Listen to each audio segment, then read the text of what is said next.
Welcome to the Nathan Markley Show. And now your host, Nathan Markley.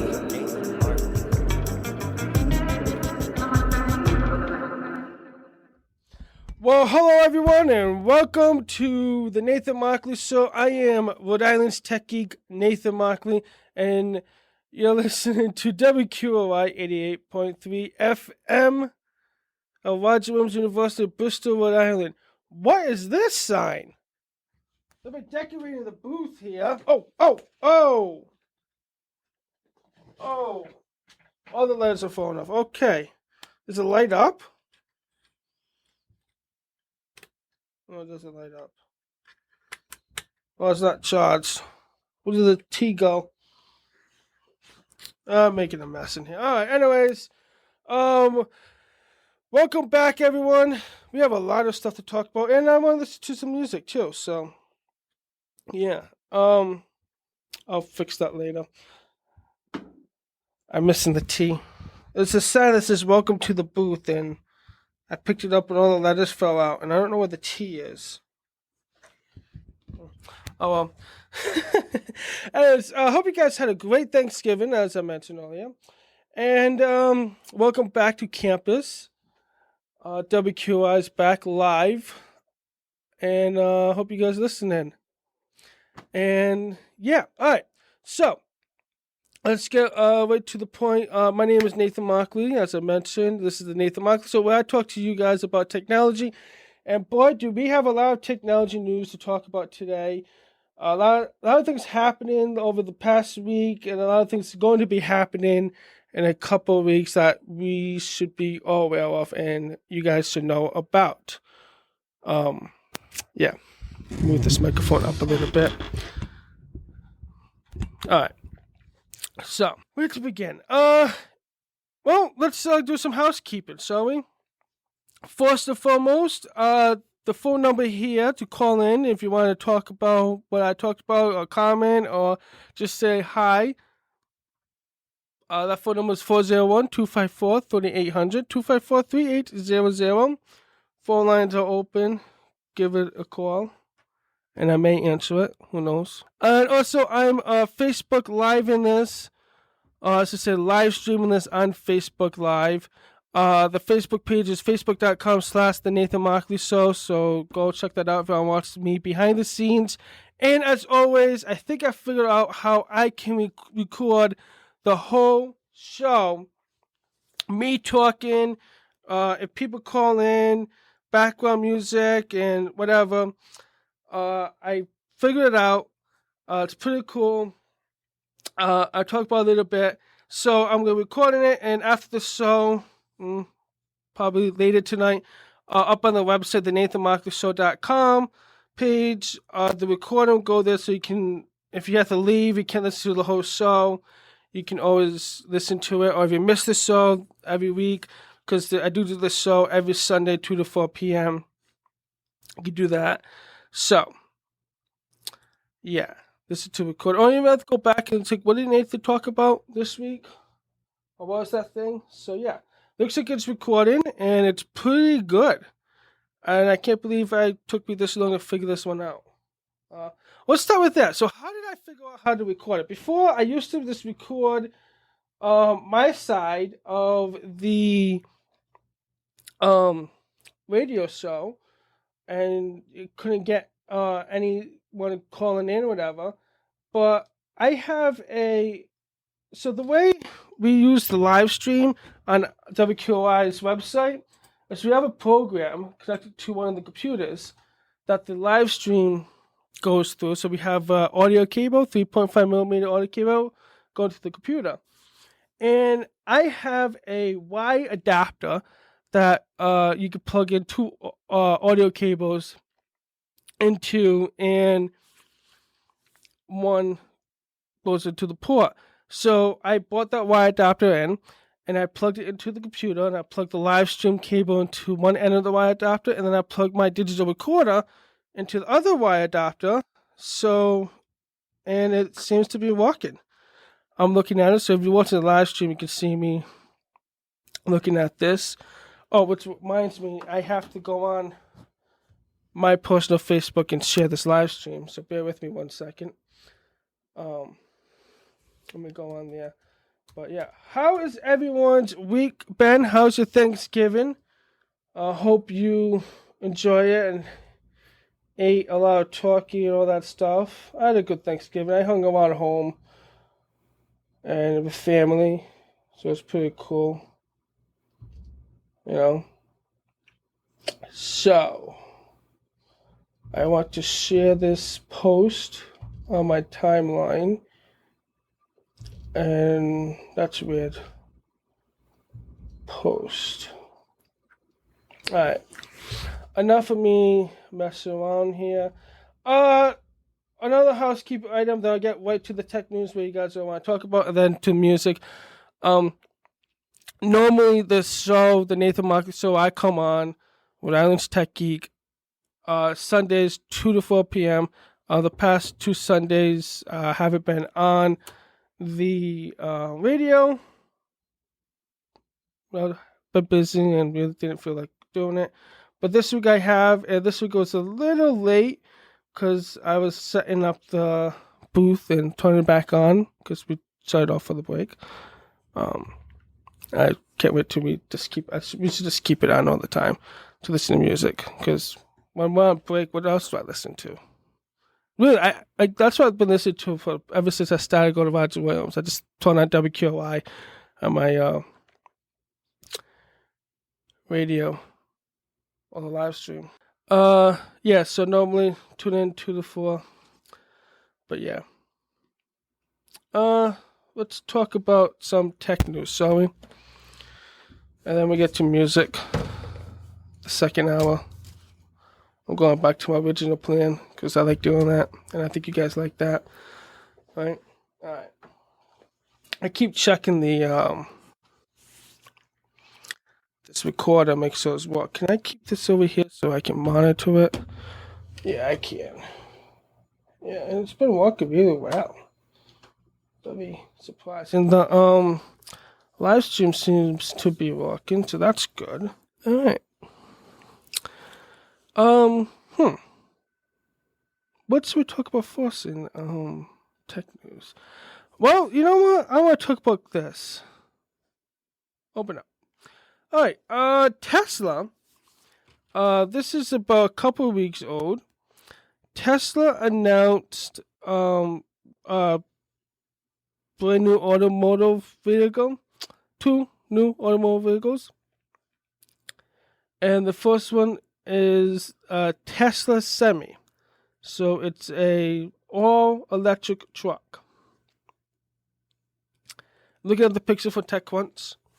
Again, all these links will be in the show notes on the NathanMarkleyShow.com website. So if you want to go back and check them out yourselves, you can. Just visit the NathanMarkleyShow.com. I'm looking at the picture, and it's pretty cool. It's nice looking. Really like it. And I think it's very future realistic. It only has one seat, and the driver is kind of like in the center, which I think is pretty cool. I mean, most people, truck drivers, there's only one person in there, so. And if you do need to have someone there that's a removable jumper seat, you put in the back. TechCrunch says the Tesla Semi will go 0 to 60 miles per hour in just 5 seconds, which is incredibly fast compared to a diesel truck. It can go 0 to 60 miles per hour, towing 80,000 pounds. It's its max tow load in just 20 seconds. It can go 65 miles per hour up a 5% grade, which is way better than the 45 mile per hour max that the diesel competitor can do. It can go 500 miles on highway speed and less than 80% trips at 250 miles. So one charge can go on 500 miles. That's pretty good. You know, this is very cool. I like what Tesla's doing, Elon Musk is doing.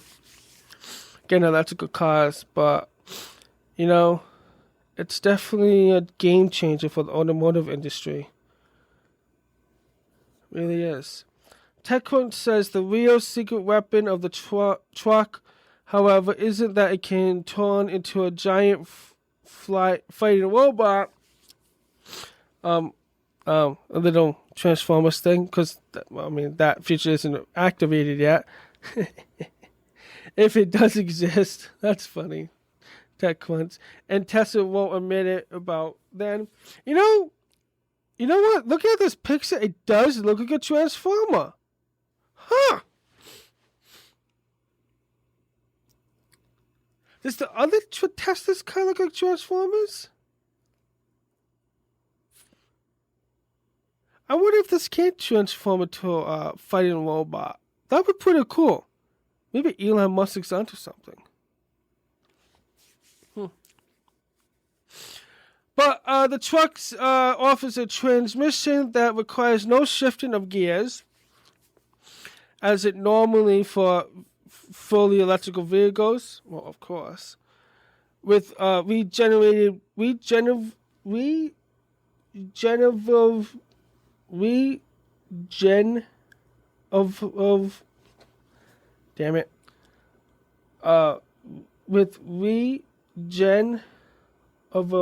braking that provides basically infinity brake life per Tesla.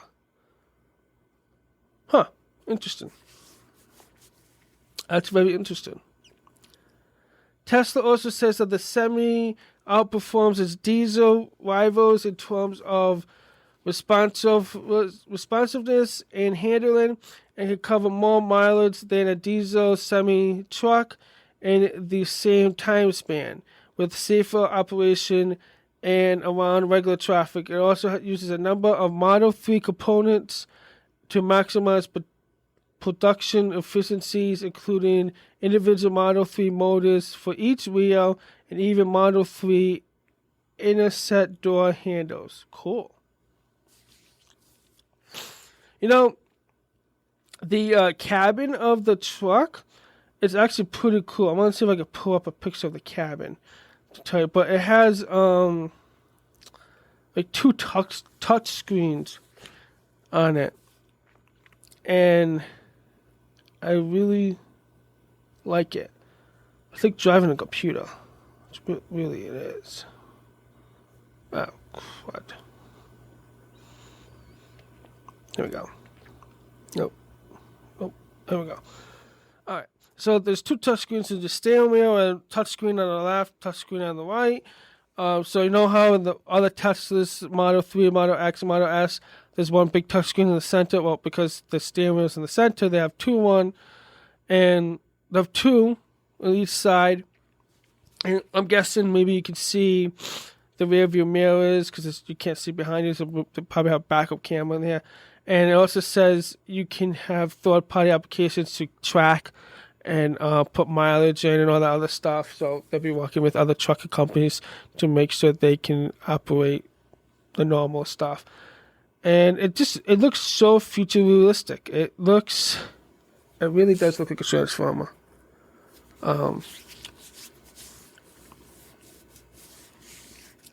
Now, would this back itself out too? This look a regular Tesla? That would be pretty cool.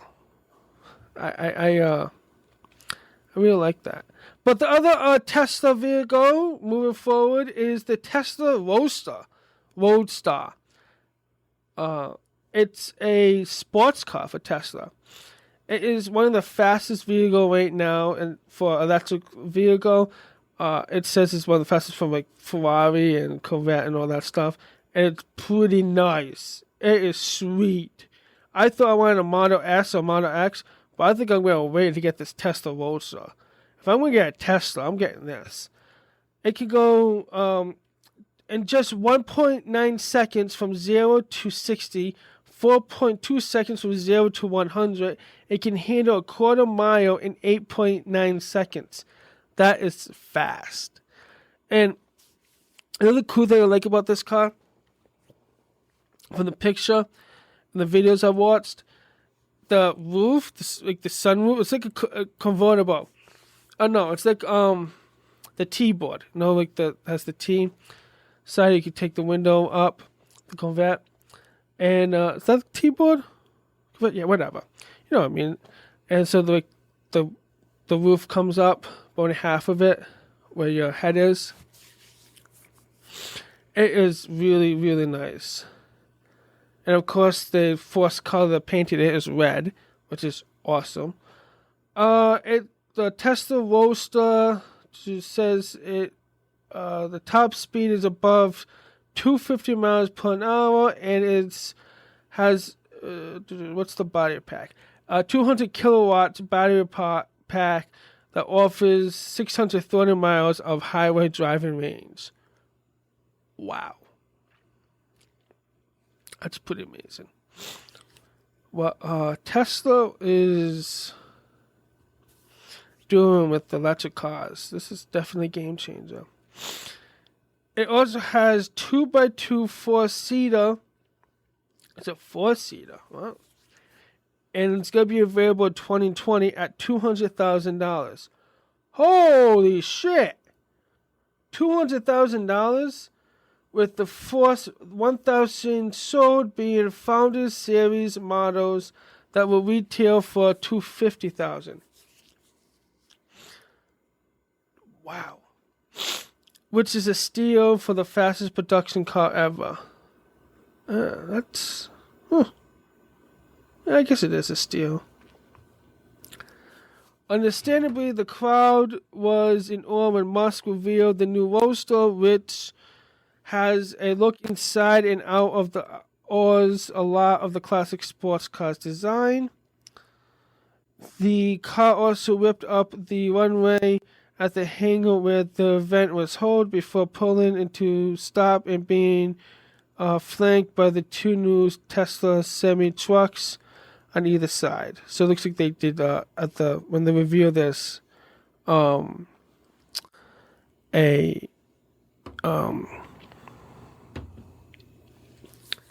test drive to show people how fast it is. So 2020, how old would I be in 2020? I'd be 30 years old. I can afford that in 2020. Does that save my money now? Alright, that's my next car. Tesla Roadster. I thought Bentley was my dream car, but you know what? That's a sweet car.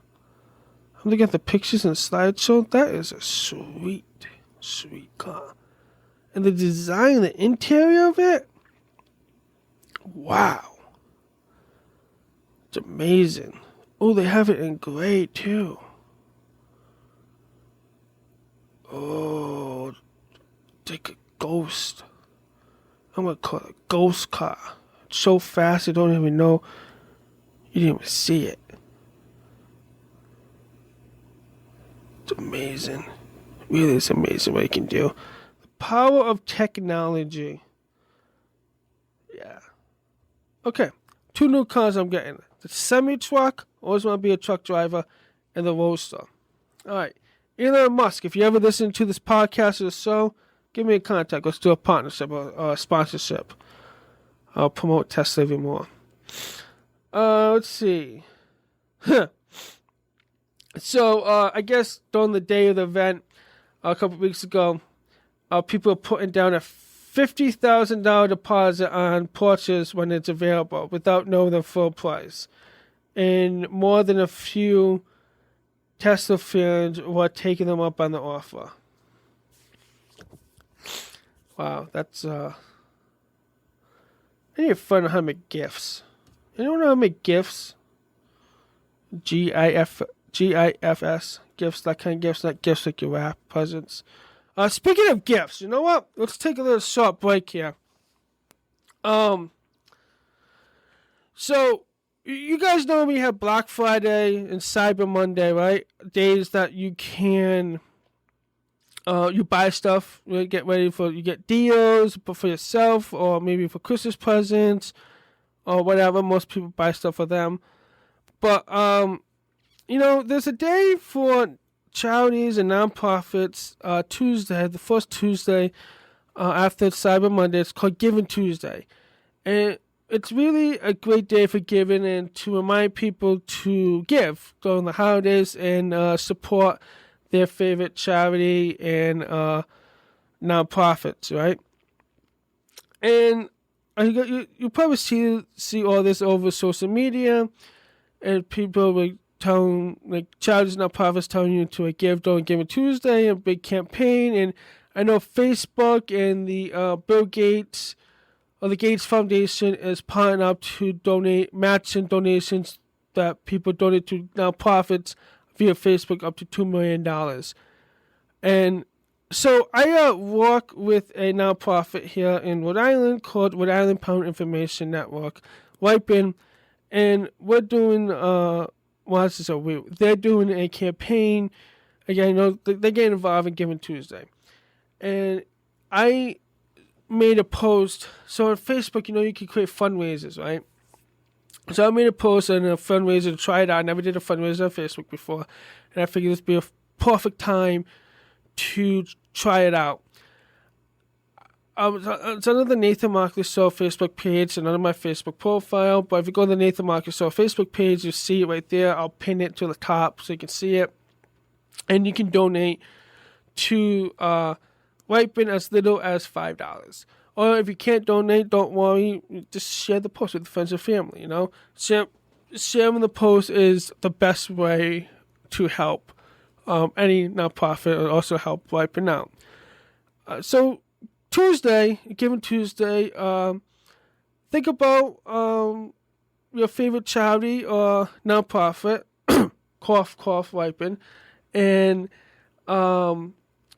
give as little as $5, or maybe just share and show your support for it. And Giving Tuesday is a great way to show support for these charities and nonprofits that help people and help the community live and be a better place to live. Because my personal mission statement, I haven't really told anyone this, but my personal mission statement is to make the community we live in a better place to live.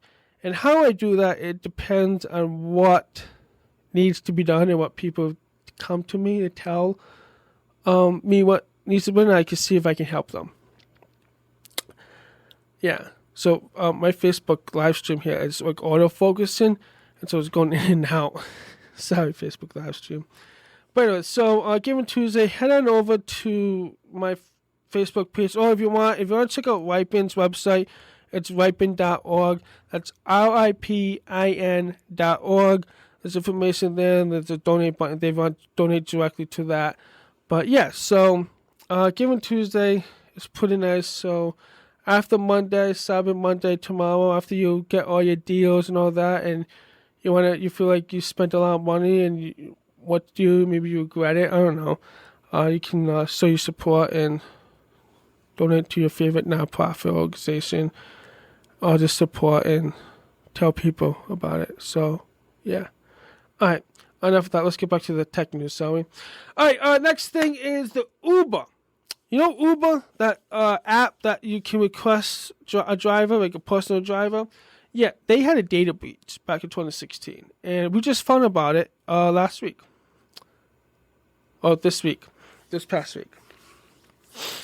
Yeah, I know, it's surprising. So, this links will be in the show notes, of course, but 57 million users got exposed from the data breach of the info, and Uber hid it. They didn't tell them. They're supposed to tell them. They're supposed to, when a big data breach like this is supposed to tell the public, but they didn't. So Uber's been having trouble with their previous CEO, Travis, and the co-founder, but the new CEO, Dora, I'm not going to pronounce her last name. Okay, I'm not going to pronounce that. It's a long name. Why do people have... whatever. So they found out back in October 2016, they got the breach, and Uber paid $100,000 to the hackers to delete the info and keep quiet for more than a year. Yes. That's actually, they're not supposed to do that. I mean, they pay, but they're supposed to tell people, because 57 million customers and drivers got their names, email address, and phone numbers. Luckily, there was no credit card information according to the Engadget article and other articles I read about. That's a little hard to believe, but okay. Unless they really have strong encryption, but whatever. There is no evidence of data abused, Uber said. However, the CEO isn't about to defend its company's past behavior. She said that I will not make excuses for it. Oh, he said. That's a she. Sorry. This is Dora. Dara? Dara. Oh, sorry, that's an N. I don't know. Wow. Oops. Oh, sorry, Uber CEO. Yeah, so Uber fired the chief security officer and one of his deputies, senior lawyer Craig Clark, for playing key roles in covering up the truth. It's also asking former National Counterterrorism Center Director Matt for help structuring Uber security processes and has stepped up its fraud monitoring for affected accounts. Drivers, in particular, are getting free credit monitoring and identity theft protection. So these, the new CEO, is doing something about it and taking steps to make sure that doesn't happen and all that. But I think the real problem is that Uber didn't keep this quiet and pay them off. There's a lot of news, bad press about Uber, and it's very interesting. And it's very sad too. Uber's a great idea, a great company, but this, I think it's bad leadership by corporate stuff that really is why this bad press. So hopefully, this new CEO fixes everything and makes things great, and yeah. But yeah, so that's pretty interesting. What are your thoughts on this? Give us a call at 401-254-3800, 254-3800. I am Nathan Markley with Island's Tech Geek, and you're listening to the Nathan Markley Show on WQRI 88.3 FM from Roger Williams University, Bristol, Rhode Island. Okay, the biggest tech news that I need to talk about, and I waited to the last thing because it's going to be a lot of talk. And if you guys don't recording and live stream, if you listen to this after the fact, yeah, you probably skip forward to this. So, the FCC and net neutrality.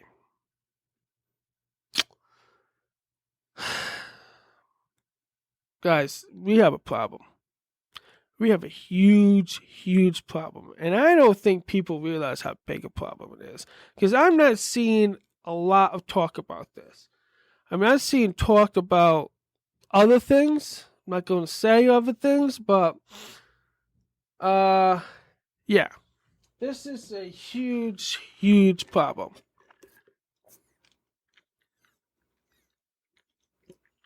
All right. Let me get a drink. I think we're talking a lot. Let's start with Wired. The FCC plans to pretty much cut. But the FCC plans to gut net neutrality, allow internet fast lanes. What does that mean? All right, well, let's start from the top. So net neutrality, it's Obama-era rules that ban internet service providers from blocking or slowing down content or creating so-called fast lanes for companies willing to pay extra to deliver their content more quickly. The new FCC order will throw out almost all of the agency's 2015 net neutrality rules, including blocking and throttling content, and the senior FCC staff said during a conference call with reporters Tuesday. The order will also ban states from imposing their own net neutrality rules to replace the federal regulations.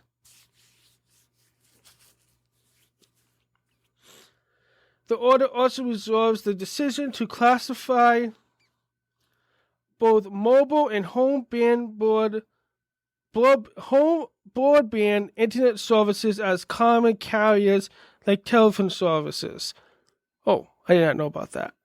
That's a game changer. That change will allow the Federal Trade Commission to enforce antitrust laws against broadband providers should they engage in any competitive behavior. Anti-competitive behavior. The order will also require broadband providers to publicly disclose if they block or slow content or accept payments from companies for provisional treatment. I mean, okay. I guess, whatever. You need to put that in too for disclaimer. But the federal government will stop micromanaging the internet, FCC chair said in a statement Tuesday. Instead, the FCC will simply require internet service providers to be transparent about their practices so that consumers can buy the service plan that's best for them, and entrepreneurs and other small businesses can have the technical information they need to inform. What? The FCC, 2 Democrat members blasted the proposal, found access earlier this year to erase consumer privacy protections. The commissioner now wants to wipe the court-tested rules in a decade's work in order to favor cable telephone companies. The commissioner said in a statement, "This is ridiculous and offensive to millions of Americans who use the internet every day, but the GOP has a majority on the commission, bearing a last-minute change of heart by one of the 3 Republican commissioners. The order will likely be approved during the agency's next open meeting on December 14th. All right. Net neutrality rules will make it easier for companies like AT&T, Comcast, and Verizon to give their own streaming video services priority over others, such as Amazon Prime or Netflix. It will also make it easier for companies to impede voice and messaging tools like Skype and WhatsApp or Facebook Messenger.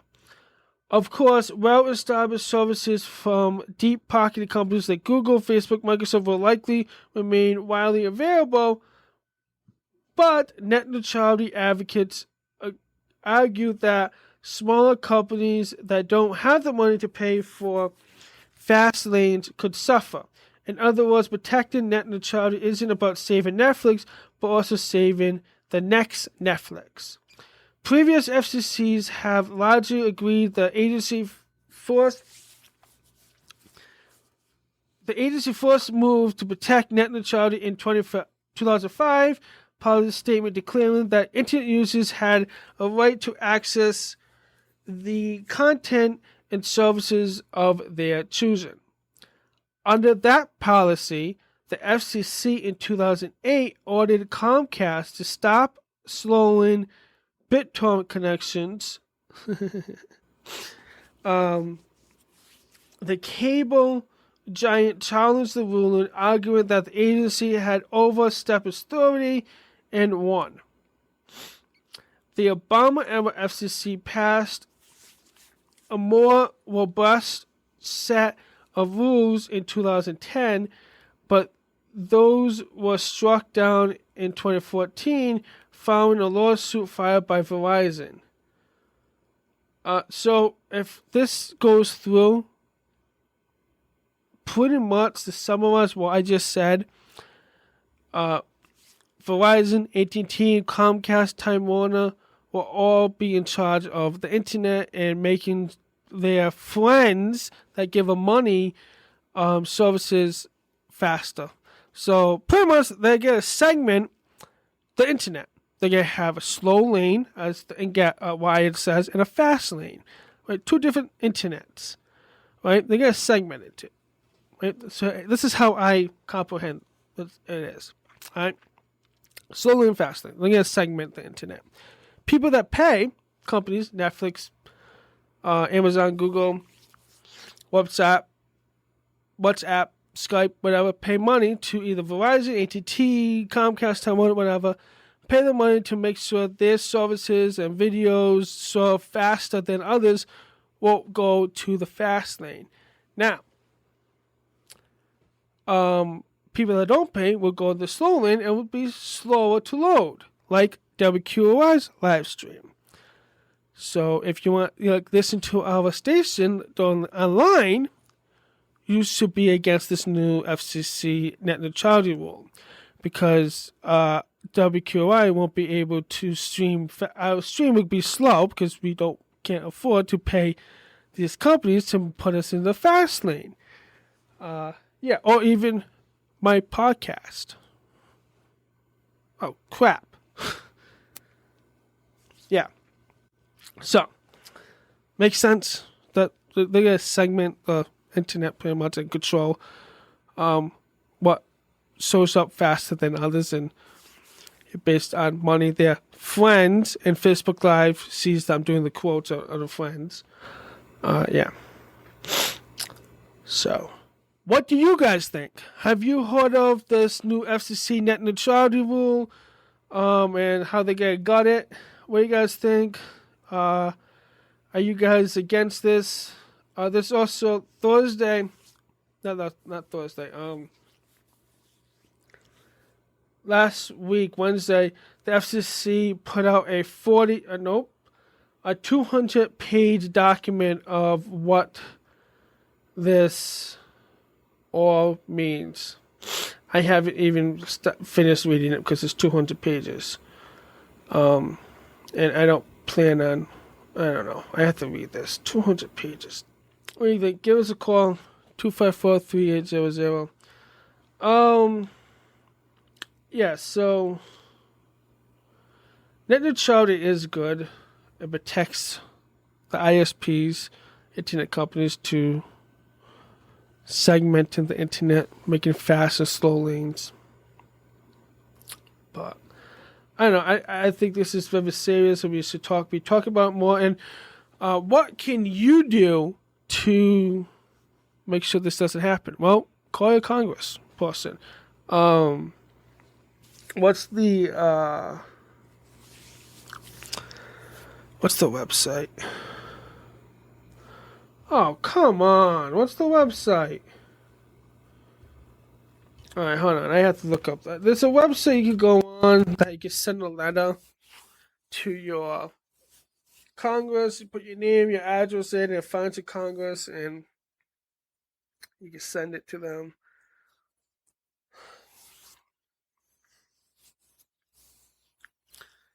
And I don't remember who that web pages. I should.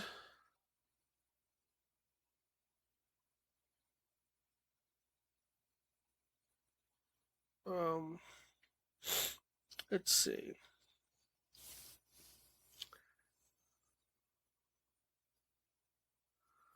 Let's see. 5 YouTube videos linked to disappearances. Okay.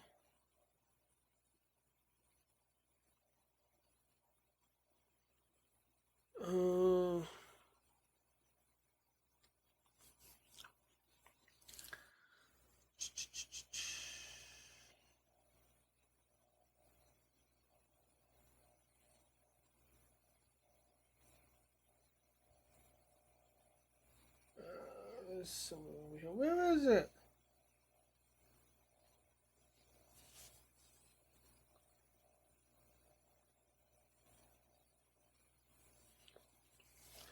Oh, come on. Where is the video I want to? It has the link. Here it is. Here it is. Oh, the FCC, Net Neutrality. battleforthenet.com. That's what it is. Battleforthenet.com. And it's 3 weeks now. And so you put your name, whatever, and there's a letter. And I'll read the sample letter. The letter is, I urge you to stop the FCC plan to end net neutrality before the FCC's December 14th vote. I don't want ISPs to have the power to block websites, slow them down, give them some sites advantage over others, split the internet into fast lanes for companies that pay and slow lanes for the rest, or force me to buy special tiers to access sites and services I choose. Oh yeah, that's the other thing. We might see more services like pay $8.99 a month to access content, which no, we won't go there. But that's exactly what the FCC plan would do. Please read and then give the link to their proposal, the new rule. Blocking and throttling by ISPs is a serious problem. Comcast has throttled Netflix, AT&T blocked FaceTime, Time Warner throttled the popular game League of Legends. I didn't know that. And Verizon admitted it will introduce fast lanes for that pay and slow lanes for anyone else if the FCC lifts this rule. This hurts consumers and business large and small. And then it goes on, it talks about if sub companies pay ISPs to have their content load faster, startups and small businesses that can't pay those fees won't be able to compete. And this will kill the open marketplace that has enabled millions of small businesses and created America's 5 most viable companies. Without net neutrality protections, internet providers will eventually be able to impose a tax on every sector of the American economy.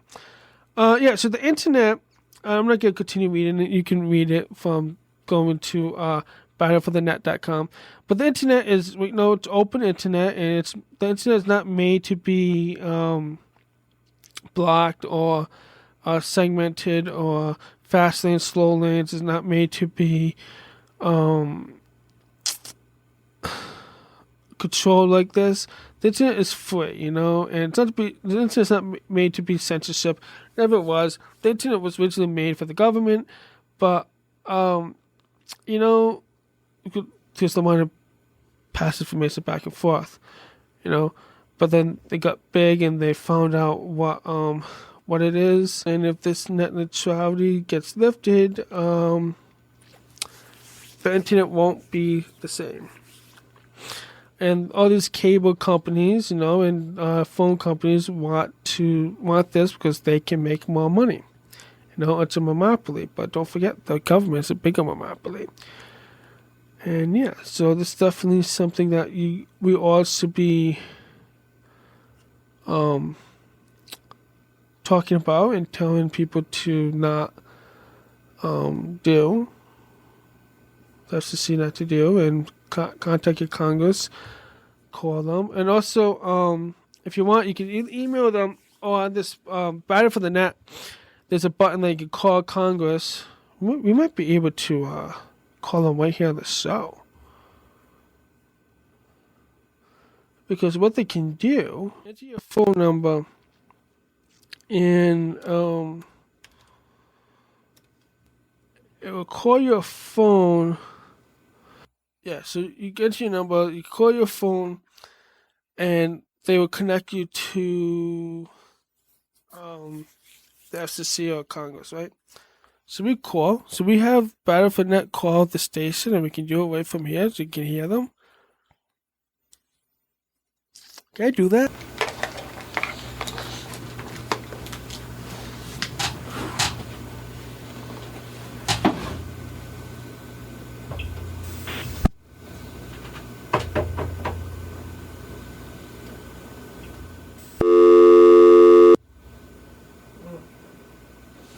Oops.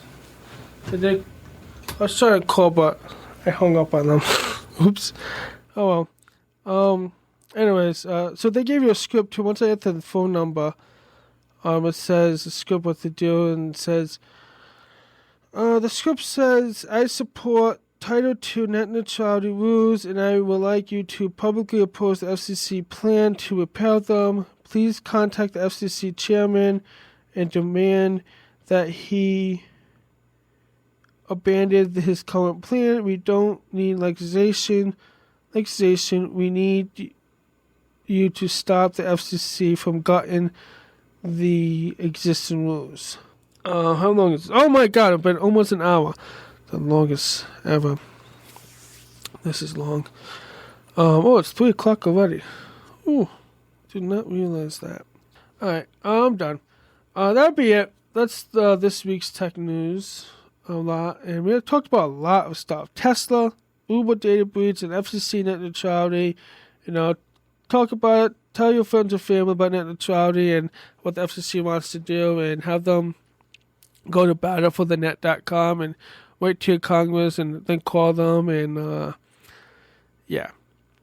Because if this gets passed on December 14th, a big change in the internet is going to come after the new year. Let me tell you. We're going to see some start changing. And pretty sure people are not going to like it. And what I'm going to do is I'm going to tell you guys, this is what I'm going to say. Like, I told you so. Told you what to do.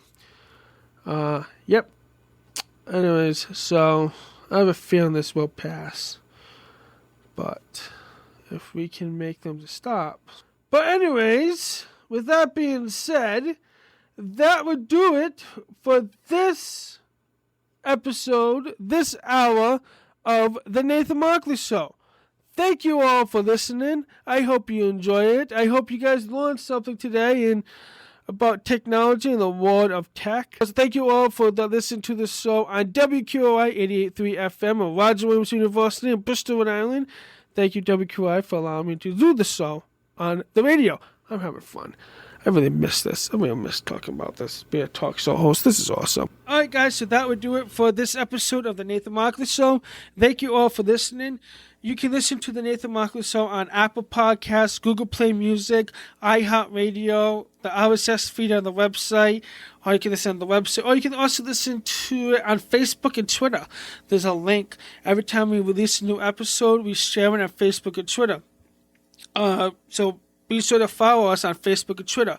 Facebook.com/The Nathan Markley Show, and Twitter is @MarkleyShow.